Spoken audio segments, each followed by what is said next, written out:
And so he's actually one of saying that there should be no aid at all and that Ukraine should concede territory in exchange for Russia breaking with China. And I think that's a huge mistake. So we are torn in the Republican Party, unfortunately. And I think a lot of it has to do with conspiracy theories. But let's turn our attention to Russia and Ukraine. I mean, Bruno, extraordinary developments over the last few weeks with the death of Prigozhin. What do you think that means for President Putin? Is he stronger or weaker because of that?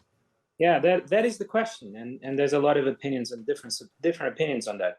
I'm on the side of things that Putin is weaker, simply because, as I argue in my latest piece in the New Statesman, a big change has happened over the past few weeks. Putin is now ruling against the conservative core of Russia, against the traditional nationalist, imperialistic current of opinion in Russia. That was never the case for 20 years, where he ruled against the West and he ruled against liberalism.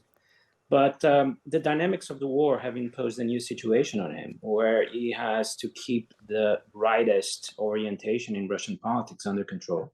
And he did that with Prigozhin. He did that with Igor Girkin, who is arrested.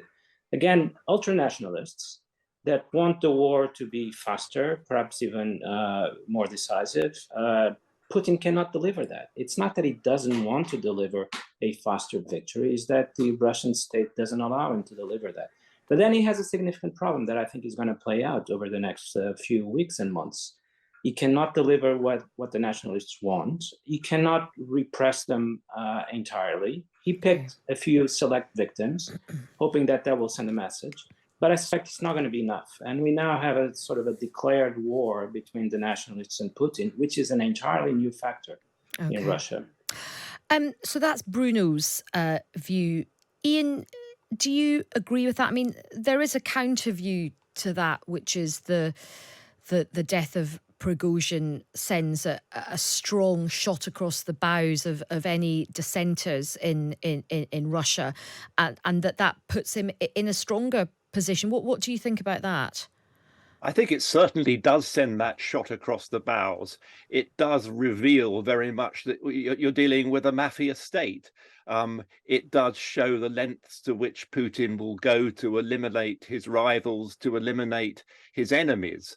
So it's certainly ruthless, and it certainly sends that signal. But whether it makes him any stronger, I'm not so sure. Perhaps in the short term, but it does very much reveal the true nature of the man and the true nature of the regime.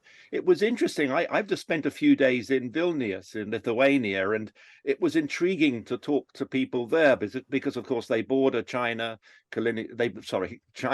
Russia, they border Belarus, and they've closed some of their border crossings recently into Belarus because they are worried that, in fact, the situation could become more volatile with Prigozhin out of the picture, and that the forces that were loyal to him and those who shared his view of the war and of the incompetence of the established military would be frustrated and perhaps would not be as controllable as they were when Prigozhin was alive. So they're certainly very wary. And of course, they live right on the doorstep.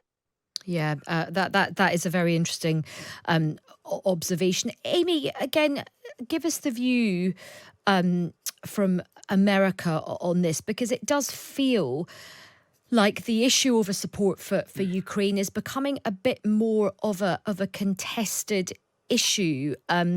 We've seen one of the candidates, Vivek Ramaswamy, being quite outspoken, saying actually this is not America's war. What do you think the Republicans particularly feel about the conflict in Ukraine, and if there is a Republican victory, do you think America will still keep up the support for Ukraine?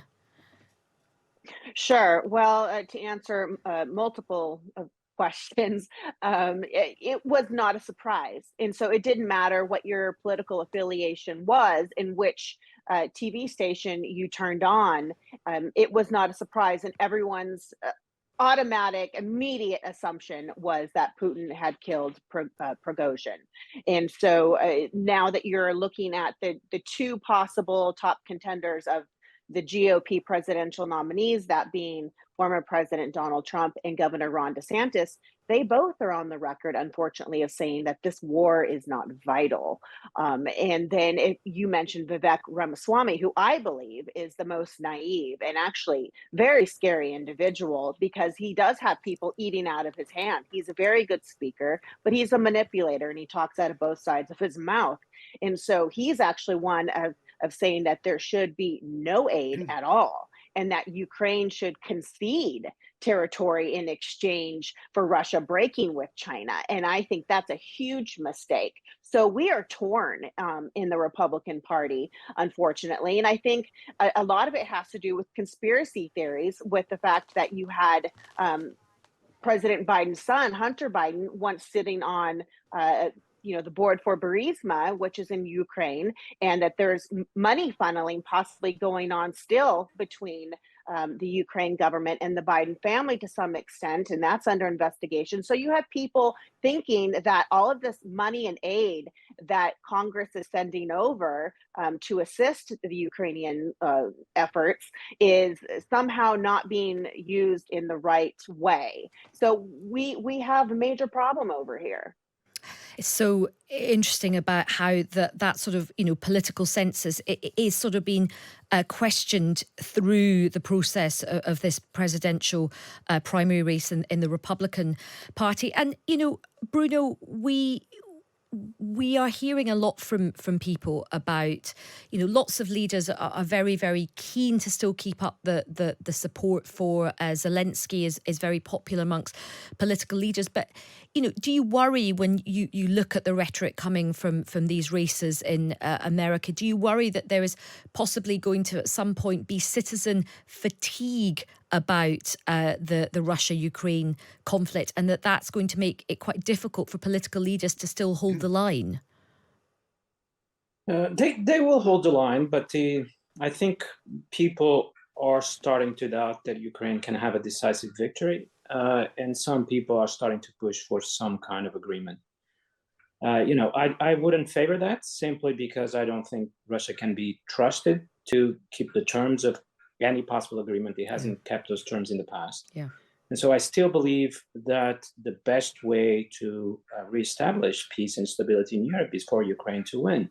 And we shouldn't be afraid of profound changes in Russia. I think profound changes in Russia, rather than a source of instability, have become necessary.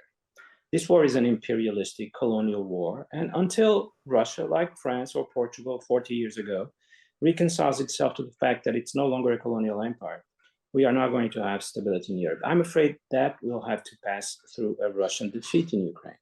And the sooner the better. So stronger support, faster support for Ukraine is the way out, and the only way out. So, Ian, a strong, swift defeat of Russia is the way to deal with this. And I think that's something that all of us would agree on. That's something that we would all like to see. But that's not happening. It does feel like things have got a bit stuck now, that there is a bit of an impasse. I mean, what's your take on where you think things are? It does seem that way, but some of the news coming out the last few days is better in terms of Ukrainian advances. But I think there's another issue here to follow up what Bruno was saying, is that Western resolve is important in defeating Russia, but it's also important in terms of the signal that's being sent to China, because China is watching very carefully what's going on in Ukraine. Yeah. They were surprised early on at the resolve of the West. They were surprised at the sanctions. And I think as Beijing calculates its next move towards Taiwan, it's going to be looking very much at Western actions towards Ukraine, towards Russia. And any sign of a lessening of that resolve, any sign of a split among the West, could have dangerous implications for China's designs on Taiwan. So the bigger geopolitical picture is there.